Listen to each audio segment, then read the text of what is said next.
This skill is called the hoist. The hoist is essentially a way to get a heavy mace off the floor, but it's a great continuous exercise. There's three things you want to keep in mind doing the hoist.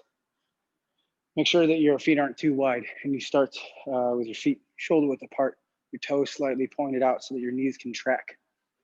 It's mostly a hip hinge, but there's a little bit of a bend in the knees when you move.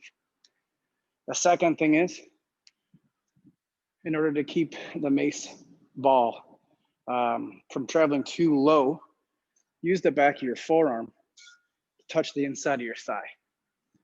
All right, so if you don't do that, you're risking the weight swinging too low and then causing too much strain on the back. The second thing is that you should hip hinge more than you squat.